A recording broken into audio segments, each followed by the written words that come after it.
It is 3:15 p.m., May 4th. Hey boys, back at it again with a knife review. Well, a knife overview this time. This is the Boker Kalashnikov XXL. I wanted to wait to show this knife, but I'm not going to get a chance to because I'm going to be giving it away to a homie. And I don't want to say who because the person might be watching this video, so I kind of want it to be a surprise. No homo. Alright. This is an automatic knife, if you didn't know. Oh shit. It did it right there. I'm gonna talk about that later. Let me see if it do it again. It gets kind of hung up. If you ride the button, no homo again, it will get stuck like that and you have to push it up again. So yeah, right there. So I was gonna explain later how this is a terrible option for a self-defense knife because of that. Yeah. So overall, 10.6 inches, 4.7 inch blade, 7.5 inch, 5.8 inch handle. It is D2 steel.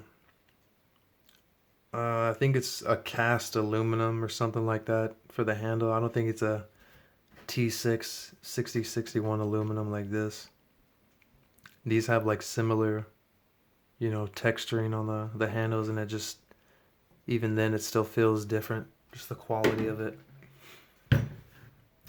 So yeah, let me show you that again.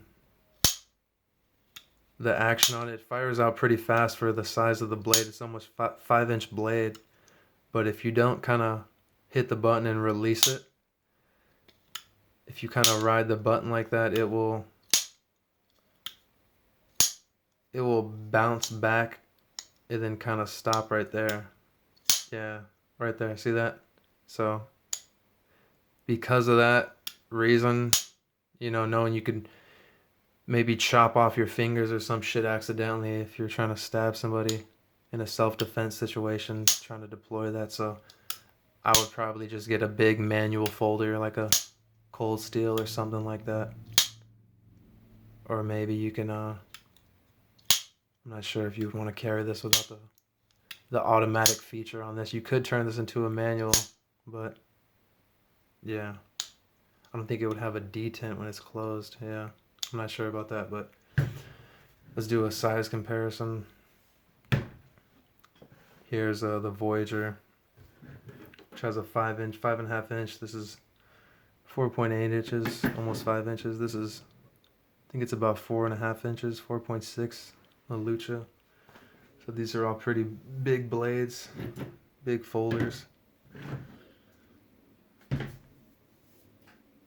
And another negative on this knife, the coating on here. This is just from some light cardboard use. Yeah. And I stabbed it into like a piece of wood like once or twice and it did that. It just removed the coating on the tip and on the bevel right there from just cutting up some cardboard. So I don't know what the fuck they're using to coat this blade, if they're using some Crayola or some shit, but it's just terrible. Because this was about a $65 knife. And this knife, it was about 70, a little under 80 bucks. I've cut cardboard, fucking food, metal, anything I can fucking think of within 5 years, and the coating, besides me like scraping it on a stone, messing it up, it hasn't removed the coating from using the knife, cutting it through cardboard or anything like that. Cutting through thick plastic, like you can see little scratches like that, but yeah, it's held up really well within 5 years. And this, just a couple uses, one session of cutting through some cardboard, it did that. Yeah, I think that's pretty terrible. So yeah, they're definitely not using no titanium nitride coating on this fucking blade. Fuck no. So that's a big negative. If you that's gonna bother you, then you should just get the stone wash version. I was already expecting it to do that. I wasn't sure how it was gonna hold up because I haven't had a Boker coated like this in a while. Because on my original, it removed pretty easily, but I wanted that all blacked out, murdered out fucking look. So I was hoping it wasn't gonna do that, but yeah. So that's a big negative. And that, yeah, that's a negative too. So if you're holding it down, you know, at a down angle, you're not really gonna have to worry about that. I mean, even then it might kind of bounce back. Yeah, right there. It still did. So other than that, those two negatives, I would say it's a pretty good knife. The ergonomics of it overall, the, you know, geometry of the blade, it sliced through cardboard pretty good. It has that jimping right there. The clip is probably the best fucking thing on the knife. No shit. Some people might not like that, like the wavy little bacon style clip, whatever the fuck they call it, but the positioning of it, how it's deep carry. And you can, well, you can, I was about to say you can remove it, but I think you have to take the fucking knife apart to remove it. If I'm not mistaken, yeah, because it's kind of wrapped around that little standoff backspacer thingy. But yeah, it's a deep carry clip, and the tension on it, it's not too tight, and it's not loose at all. So I really love the clip because it's a big ass knife and it's deep carry. And something like the Voyager, it's a big ass knife, but you got a huge chunk of the knife hanging out too when you're carrying it. So yeah, and it has a little lanyard tube. So, well, not a lanyard tube, yeah, just a lanyard hole. So that's pretty dope. But yeah, because of that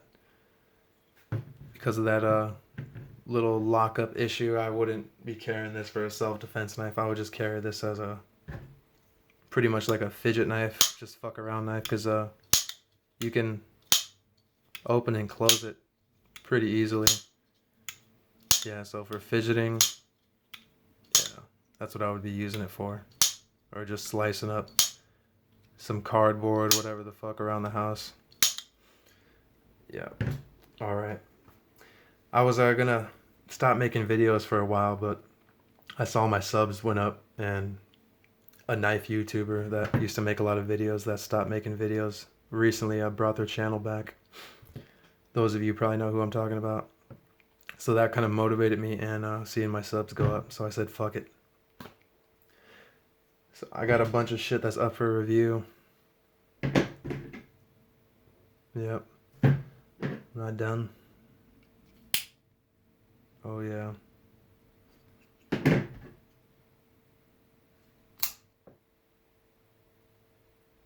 Yep. So, oh, there you go. Show that too. So I'm probably gonna be making another video next week, either on a Zippo or maybe on a knife, do a knife review. I think the next knife I'm gonna review is my Para 3. Alright. That's my Boker Kalashnikov XXL overview. Later.